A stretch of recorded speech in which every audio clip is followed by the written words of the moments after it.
అందరికీ నమస్తే అండి. ఈ చల్లని సాయంకాల వేళ మధ్యాహ్నం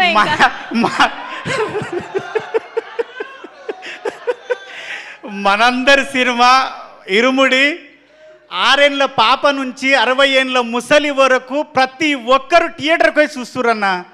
ఎవరన్నా మా ఇంటి పక్కన రామ్లక్ ఉంటుంది, ముసలామే మా పోరడు అన్నాడు, నాయనమ్మ 4 రోజులు అయితే ఫోన్లు వస్తుంది చూడొచ్చు అంటే, అరే బాడక అది సినిమా ఆ థియేటర్లో చూసే సినిమానంట, ఫోన్లలో చూడొద్దంట, థియేటర్లో చూసే సినిమానంట అని ఒక ముసలామె అన్న, ఒక 55 ఏళ్ళ ముసలామే ఆ మాట అంటుంది. ఆమె కూడా థియేటర్లో చూడాలనుకుంటుందంటే మన సినిమా ఎంత గొప్ప సినిమా అన్న, ఎంత గొప్ప కథ అన్న. ఇన్స్టాలో మొత్తం సినిమాను మొత్తం రివీల్ చేసేసారన్న.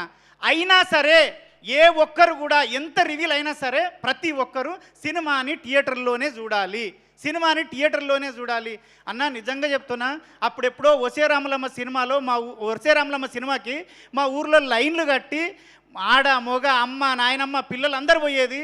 మొన్న చూసినన్న ఏ సినిమా అయినా షాద్నగర్లో ఒకటే థియేటర్లు వేస్తారు, 3 థియేటర్లో 4 రోజులు హౌస్ఫుల్ ఉంది. ఇప్పటికీ టికెట్లు లేవు. అందరు నాకు కాల్ చేస్తున్నారు, అరే నువ్వు చేయొచ్చు కదా, నువ్వు అరే నాయన అవి అట్లుండే రయ్యా అందులో బుక్ చేసుకోవాలని చెప్పుకుంటున్నా. అంత గొప్ప సినిమా. ఇంకోటి సార్, నీకు నేను నా భార్య నా పిల్లలు నేను సచ్చే వరకు శివనిర్వాణ సార్ను మర్చిపోతే నేను మనిషినే కాదు. ఎందుకంటే నేను ఒక 18 ఏళ్ళ అయింది ఇండస్ట్రీకి వచ్చి, ఒక 12 ఏళ్ళ నుంచి ఒక లేడీ గెటప్లో బతుకుతున్నా. కొమరక్క అనే గెటప్లో, కొమరక్క అనేది లెజెండు, ఆమె తోపు, ఆమె నేను కాదు సార్, ఒక గెటప్ మాత్రమే. నన్ను చాలామంది చాలా విధాలుగా కొన్ని అవమానపరిచి, వీడు లేడీ గెటప్పే చేస్తాడు, వీడు లేడీ గెటప్పే చేస్తాడు. నా ఫ్రెండ్స్ నా డైరెక్టర్లు నా రూమ్లో ఉన్నోళ్ళు 15 మంది డైరెక్టర్లు అయ్యారు సార్. వాళ్ళు ఒక్కరు కూడా నా గురించి ఆలోచించలేదు సార్. నేను ఎంత చేస్తున్నా వాళ్ళకి తెలుసు. కానీ మీరు నా అన్న కాదు, నా తమ్ముడు కాదు, మీరు నాకు పరిచయం లేదు, ఎందుకు ఇచ్చారు సార్? నాకు 3 రోజుల నుంచి ఒక్కటే ఫోన్ మోగుతుంది. నా పిల్లం ఎప్పుడూ నాతో సంతోషంగా లేదు. 3 రోజుల నుంచి దాని సంతోషం చూస్తుంటే, బావా నువ్వు ఏదైనా చేయగలవు, వీడు కొమరంగాడు అంటున్నారు బావా. నాగులుగాడు అయిపోయాను సార్, నేను నాగులు అయిపోయాను సార్. అది మీ పుణ్యమే సార్. నిజంగా నా భార్య చెప్పమన్నా సార్, మీ పాదాలకు వందనం చేస్తున్నా సార్. ఎందుకంటే నన్ను వీడు ఏదైనా చేయగలడు అని నాకు ఉంది సార్. నాకు ఎవ్వరు ఇవ్వలేదు సార్ 18 ఏళ్ళల్లో. వీళ్ళు పరిచయమే లేదు సార్. రవి సార్ ఎవ్వరూ పరిచయం లేదు. నన్ను చూసి నా టాలెంట్ని చూసిండో ఏం చూసిండో దేవుడిలాగా నాకు అవకాశం ఇచ్చినావు. అదైతే ఒకటి సార్. ఇంకొకటి, నేను ఫైట్లు ఎప్పుడు చేయలేదు సార్. దసరాలో కూడా సాయి సార్తో చేశాను, ఫైట్ చేయలేదు. ఫస్ట్ డే నాది ప్రామిస్ సార్, నాది గే క్యారెక్టర్ అనుకున్నాను సార్. నన్ను ఒక లేడీ గెటప్ వేసేటోని పిలుస్తున్నాడంటే ఏదో గే క్యారెక్టర్ ఏదో అనుకున్నాను. కానీ వచ్చి సార్ నాకు రెడ్ షర్ట్ వేసి గెటప్ వేసి నువ్వు రవి సార్ గల్లబట్టి కొట్టాలంటే ప్యాక్ అయినాయి సార్. నా తోటి కాలే సార్,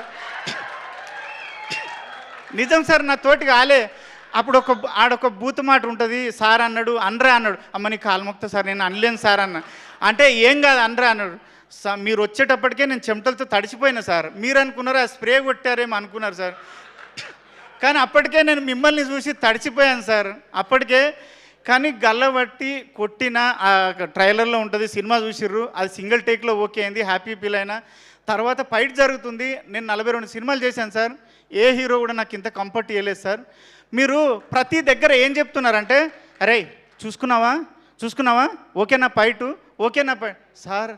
నేను అంత అద్భుతంగా ఫైట్ చేయడం ఏంటి సార్? ఎన్ని ప్రొడక్షన్ హౌస్ల నుంచి నాకు ఫోన్లు వచ్చినాయి సార్. ఈ 3 డేస్లోనే ఒక 7 ప్రొడక్షన్ హౌస్ల నుంచి నాకు కాల్స్ వచ్చినాయి సార్. ఒరే నువ్వు నాగులుగాడేనా, ఇంత కుమరకంటే మేము నమ్ముతలేం రా నాయన, మతి పోతుందిరా నాయన అని. అదంతా మీరు ఇచ్చిన ఇదే సార్. ఆది కూడా సార్, మీ ఫైటరు ఆదినారాయణ మీ గురించి చెప్పి చాలా సపోర్ట్ చేసిండు. మీకు నిజంగా సార్ ఒక్కటైతే గ్యారంటీ చెప్తా, మన ఇండస్ట్రీలో కాదు ఎక్కడైనా 100 మంది హీరోలు ఉంటే 100 మందికి 100 రకాల ఫ్యాన్స్ ఉంటారు. కానీ ఆ 100 రకాల మంది ఫ్యాన్స్, 100 హీరోల ఫ్యాన్స్ ఒకే ఒక వ్యక్తిని ఇష్టపడే వ్యక్తి మన రవితేజ సార్. ఆయనకు సపరేట్ ఫ్యాన్స్ ఫాలోయింగ్ అంటూ లేదు. అందరు హీరోల ఫ్యాన్స్ కలిసి ఇష్టపడే మనిషి ఆ సారు. అంత మంచి సారు. మీరు ఇక్కడ నైట్లో ఫైట్ జరిగేటప్పుడు కూడా ప్రతిదీ అరే తాగుతుంది చూసుకో, సరేనా, నీకు కంఫర్టేనా అన్నాడు. ఆ ఫైట్లో అయితే కుక్కను కొట్టినట్టు కొట్టిరు సార్. ఆ రెడ్ షర్ట్ వేసుకున్నాడు శివసారికి చెప్పిన దెబ్బ తాకిందంటే ఎక్కడ వద్దంటాడు అని భయంతో వద్దు, నా లైఫ్లో ఫస్ట్ టైం వచ్చింది నిరూపించుకోవాలని సార్ తాకిందారా కొమరం అంటే లేదు సార్ లేదు సార్ లేదు సార్, ఎక్కడ అక్కడ వాసిపోతున్నాయి రైట్. ప్రతిరోజు ఆ 4 రోజులు డోలో వేసుకొని పండుకున్నా సార్. మందు అలవాటు లేదు, మందు ఉంటేసి కానీ డోలో వేసుకొని పండుకున్నా కంపల్సరీ. కానీ మీ మంచితనం ఏంటంటే దెబ్బ తాకిన ప్రతిసారి వచ్చి అరే సారీ రా తాకిందా అంటే ఏం తాకలేదు సార్, ఏం భయము. కానీ నా జీవితంలో మర్చిపోలేని క్యారెక్టరు, నేను బతుకున్నంతకాలం దీనివల్ల నేను బతుకుతా అని భరోసా ఇచ్చిన క్యారెక్టరు మీకు సాయన్న ఎక్కడున్నా గంటలు మీటింగ్ పెట్టి ఒక దగ్గర కూర్చొని మాట్లాడి మంచి చెడులు చెప్పే పెద్ద మనిషి అన్న. Thank you.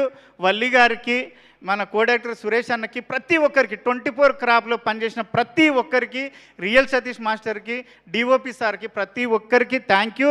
ఆ టీచర్ అమ్మ నీ గురించి మా వదిన మా భార్య అందరు ఏమన్నారంటే తప్పుగా అనుకో సార్, ఉన్నట్టు చెప్తున్నా, అదే ఆ టీచర్ అమ్మ మీద రాక్షసి ఉన్నట్టున్నది దాన్ని చంపుండ్రు అన్నారు.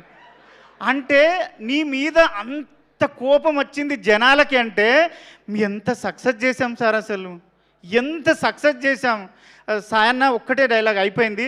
మీరు లాస్ట్లో మీరు రవితేజ్ సార్ తోటి ఒక్కసారి మా భార్యను పాపకి చెప్పొస్తా అంటే